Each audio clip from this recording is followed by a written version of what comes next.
Assalamualaikum warahmatullahi wabarakatuh. Sebelumnya perkenalkan nama saya Lalu Naufal Sidki dengan NIM 2022 1011 0311 540. Kali ini saya akan menjelaskan tentang materi korban dalam viktimologi.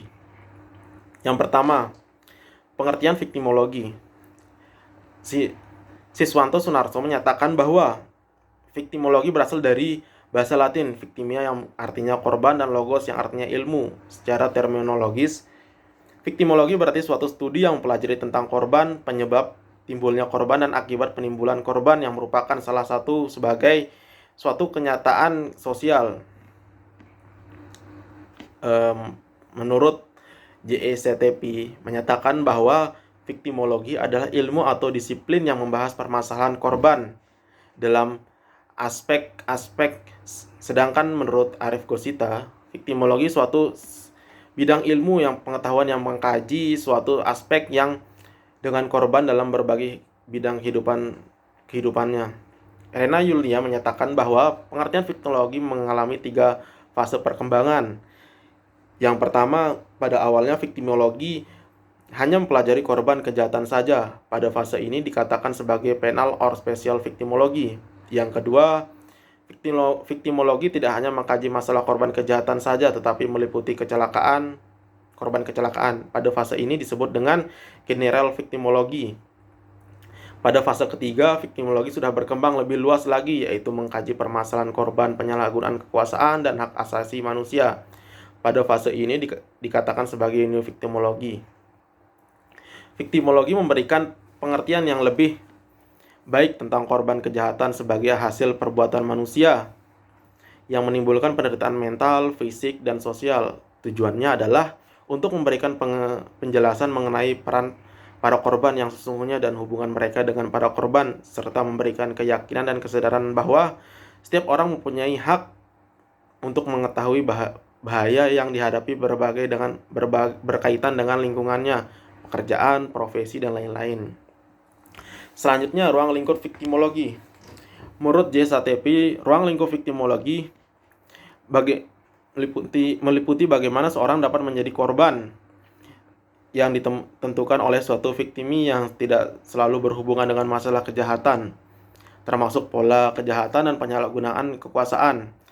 Dan dalam pengembangannya di tahun 1985, Sparovic mempelopori pemikiran agar viktimologi khusus mengkaji korban karena adanya kejahatan dan penyalahgunaan kekuasaan, dan tidak mengkaji korban karena musibah atau bencana alam, karena korban bencana alam di luar kemauan manusia. Lebih luas dijabarkan mengenai korban perseorangan, institusi, lingkungan hidup, masyarakat, bangsa, dan negara sebagai berikut. Yang pertama, korban perseorangan adalah setiap orang sebagai individu mendapat penderitaan baik jiwa, fisik, material maupun non-material. Yang B, korban institusi adalah setiap institusi mengalami penderitaan kerugian dalam menjalankan fungsinya yang menimbulkan kerugian berkepanjangan akibat dari kebijakan pemerintah, kebijakan swasta maupun bencana alam. Yang C, korban lingkungan hidup adalah setiap lingkungan alam yang di dalamnya berisikan kehidupan tumbuh-tumbuhan, binatang, manusia, dan masyarakat. Semua jasad hidup yang tumbuh berkembang dan kelestariannya sangat tergantung pada lingkungan alam tersebut yang telah mengalami gundul, longsor, banjir, dan kebakaran yang ditimbulkan oleh kebijakan pemerintah yang salah dan perbuatan manusia baik individu maupun masyarakat yang tidak bertanggung jawab. Yang D, korban masyarakat. Korban masyarakat, bangsa, dan negara adalah masyarakat yang diperlakukan diskriminatif, tidak adil, tumpang tindih pembagian hasil pembangunan, serta hak sipil, hak politik, hak ekonomi, hak sosial, dan hak budaya ya lebih baik setiap tahun. Viktimologi sebagai ilmu pendukung dari kajian kriminologi, dengan kata lain dapat dikatakan bahwa viktimologi berada setingkat di bawah kriminologi. Demikian objek atau ruang lingkup perhatian viktimologi menurut Arif Gosita adalah sebagai berikut. Yang pertama, berbagai macam viktimasi kriminal atau kriminalitas. Yang B, teori-teori etiologi viktimasi kriminal. Yang C, para peserta yang terlibat dalam terjadinya atau eksistensi suatu viktimasi kriminal dan kriminalitas seperti para korban, pelaku, pengamat, pembuat undang-undang, polisi, jaksa, hakim, pengacara, dan sebagainya. Yang D. Reaksi terhadap viktimasi kriminal, argumentasi, kegiatan-kegiatan penyelesaian suatu viktimasi atau viktimologi, usaha prevensi, referensi tidak lanjut atau ganti kerugian, dan pembuatan peraturan hukum yang berkaitan. Yang selanjutnya faktor-faktor viktimogen atau kriminogen. Menurut J.E. Sahetapi, viktimasi adalah penderitaan baik secara fisik maupun psikis atau mental berkaitan dengan perbuatan pihak lain.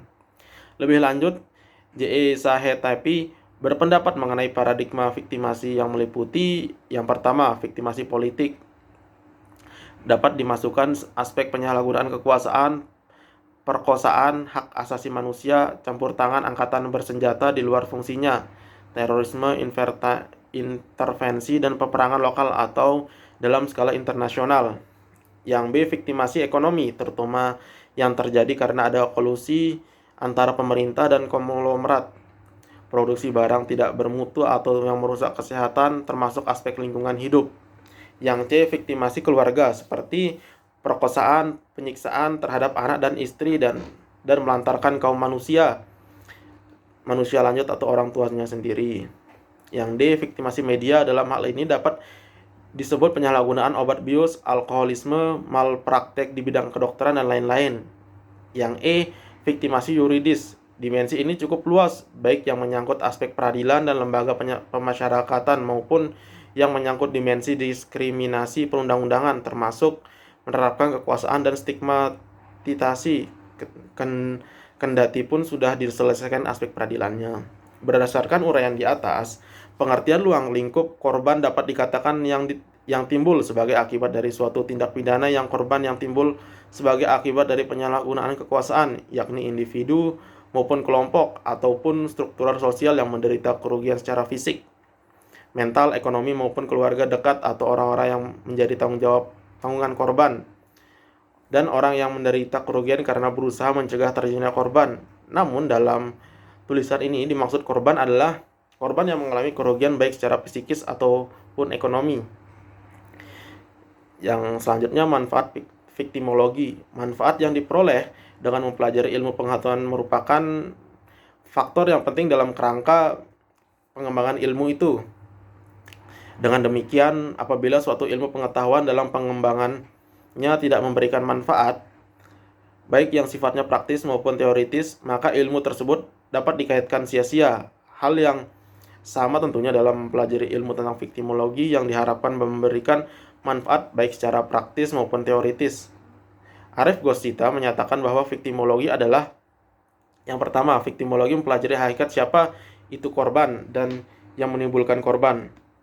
Apa arti viktimasi dan proses viktimasi bagi mereka yang terlibat dalam suatu proses viktimasi. Akibat dari pemahaman ini akan tercipta pengertian-pengertian etiologi kriminal dan konsepsi mengenai usaha-usaha yang preventif, represif, dan tidak lanjut dalam menghadapi dan menggulangi permasalahan viktimasi kriminal di berbagai bidang kehidupan dan penghidupan. Yang B.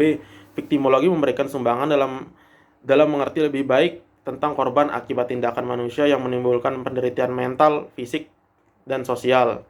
Tujuannya tidaklah untuk menyanjung pihak korban, tetapi hanya untuk memberikan beberapa penjelasan mengenai kedudukan dan peran korban, serta hubungan dengan pihak pelaku dan pihak lain. Kejelasan ini sangat penting dalam rangka pengusahaan kegiatan pencegahan terhadap berbagai macam viktimasi, demi menegakkan keadilan dan meningkatkan kesejahteraan mereka yang terlibat secara langsung dan tidak langsung dalam eksistensi dan viktimasi. Yang selanjutnya, viktimologi memberikan keyakinan bahwa setiap individu mempunyai hak dan kewajiban untuk mengetahui mengenai bahaya yang dihadapinya berkaitan dengan kehidupan, pekerjaan mereka, terutama dalam bidang penyuluhan dan pembinaan agar tidak menjadi korban struktural dan non-struktural. Tujuannya bukan untuk menakut-nakuti, tetapi untuk memberikan pengertian yang baik agar waspada. Mengusahakan keamanan atau hidup aman seorang meliputi pengetahuan yang seluas-luasnya mengenai bagaimana menghadapi bahaya dan bahaya menghindarinya. Pandangan-pandangan pernyataan dalam viktimologi sangatlah berharga dalam hal ini. Permasalahan utama viktimologi antara lain adalah mengusahakan hasil-hasil yang praktis yang berarti menyelamatkan orang dalam bahaya dan dari bahaya. Baik, mungkin itu saja yang saya bisa jelaskan. Kurang lebihnya saya mohon maaf. Billahi taufiq wal hidayah. Wassalamualaikum warahmatullahi wabarakatuh.